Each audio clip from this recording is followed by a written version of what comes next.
नमस्कार आदाब, मैं सैयद साजिद। आप देख रहे हैं एमएम टाइम न्यूज़ और मुंबई बुलेटिन न्यूज़। आज हम खड़े हैं ठाकुरपाड़े में दहसर मोरी पे, जो काफ़ी दिनों से जो चर्चे में है वो एरिया, जो पोल्यूशन को लेकर जो धुआं निकल रहा है, जहरीली गैस ऐसा बता रहे हैं।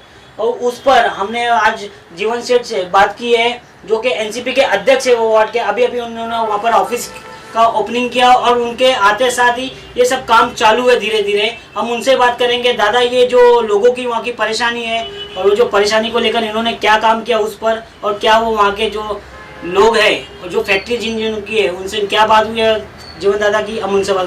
दादा, ये जो फैक्ट्री को लेकर जो लोगों में परेशानी हो रही है, धुएं को लेकर, ये पोल्यूशन को लेकर, जो केमिकल बताया जा रहा है, जहरीला केमिकल, तो आपने उनसे क्या बात की? हमको पता चला कि आपने कुछ उनसे मालिकों से बात भी की है, तो मालिकों ने क्या आश्वासन दिया है आपको, और कब तक इसका मसला हल होएगा? देखिए, ठाकुरपाड़ा में जो केमिकल फैक्ट्रीज जो लगी हुई है वहाँ पर कुछ अल्युमिनियम का काम होता है। और वहाँ के जो मेन ओनर है आमिर हसन, और हमने इसके बारे में इससे पहले भी उनको जानकारी दी थी कि ये जो धुआं जो फैल रहा है उसके वजह से लोगों को तकलीफ हो रही है, और जो केमिकल जो आप डंप कर रहे हो वह उनके वजह से बारिश के सीज़न में उसमें से बहुत जहरीली गैस निकलती है, तो लोगों को बहुत परेशानी हो रही है। तो इस चीज़ को लेके आप अपने कंपनी में कुछ सुधार करो, नहीं तो फिर लोग आंदोलन करेंगे, रास्ते पे उतरेंगे, तो आपको भी तकलीफ होंगी। तो मैंने मेरे तरफ से उनको 2 सुझाव दिए थे। एक तो जो धुआं उनके कंपनी से जो आसमान में जाता है, वो जैसे एमआईडीसी में जो कंपनी होती है वो धुएं के लिए जैसे चिमनी बनाते हैं, तो वो एक अच्छा हाइट के ऊपर एक अच्छा चिमनी बनाए, ताकि जो धुआं जो है वो आसमान में जाएगा और लोगों को तकलीफ होएगा नहीं। दूसरा चीज़ मैंने उनको बताया कि ये जो केमिकल जो आप यहाँ पर डंप कर रहे हो उसके वजह से लोगों को काफ़ी तकलीफ हो रही है। आप ज़मीन खरीदी बिक्री का व्यवहार करते हो, प्लॉटिंग करके अच्छा बिजनेस कर लेते हो, तो उससे हमको कुछ प्रॉब्लम नहीं है। लेकिन जो ज़मीन में आप भरनी कर रहे हो, वो भरनी में ही जो केमिकल डाल रहे हो वो गलत है, उससे लोगों को तकलीफ हो रहा है।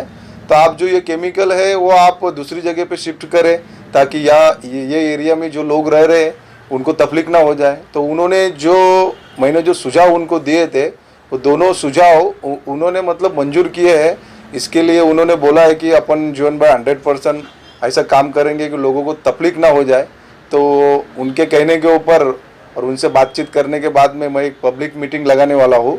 वहाँ पर सभी पक्ष के प्रतिनिधि को मैं बुलाने वाला हूँ, और उनको भी अगर वो कुछ सुझाव देने का है तो वो लोग भी वहाँ पर आके वो उन लोग को सुझाव दे सकते हैं, ताकि ये जो बहुत दिन से केमिकल भट्टी वालों के खिलाफ और ठाकुरपाड़ा के लोगों के बीच में जो संघर्ष चल रहा है, तो उसको हम लोग ख़त्म करना चाहते हैं, ताकि कोई भी कायदा सुव्यवस्था का प्रश्न अगर उधर उपस्थित हो जाता है तो लोगों को और भट्टी वालों को भी दिक्कत हो सकती है।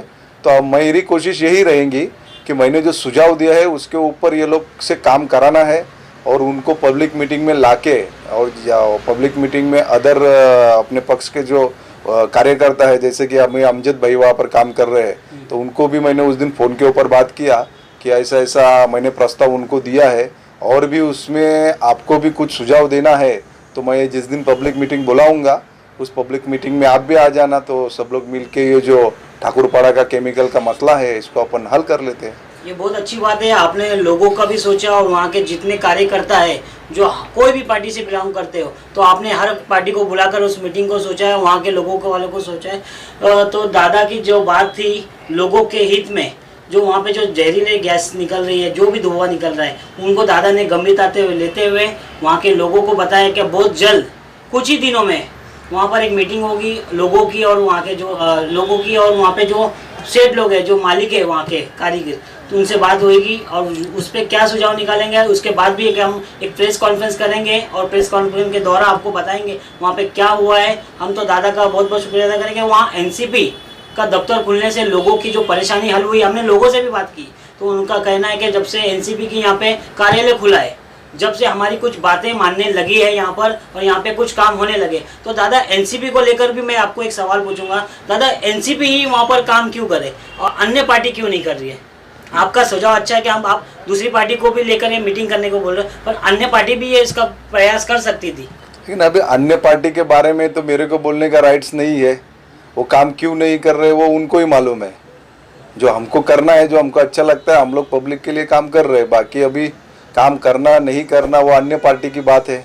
तो मेरे से ज़्यादा आप लोग उन्हीं को सवाल पे पूछ लो, वही बताएंगे उसके बारे कह में। सकते हैं एक तरह से दादा की पार्टी से मतलब नहीं होता है, प्रतिनिधि सामने कौन उभर कर आ रहा है उससे मेन काम का प्रभाव पड़ता है, पार्टी कोई भी हो। अब प्रतिनिधि देखा जाए, जनता का कहना ये है कि जब से अभी जीवन सेठ यहाँ पर आए हुए हैं, पिछले 5-6-7 सालों से जो हमारे तकलीफ में हम गुजर रहे थे, तो उन तकलीफों को इधर 2-4 महीने से जैसे रोड पे गिट्टी फेंकवाना, ये सारे काम आपके द्वारा चालू हो गए हैं, तो इससे कहीं ना कहीं जनता को राहत मिल चुकी है।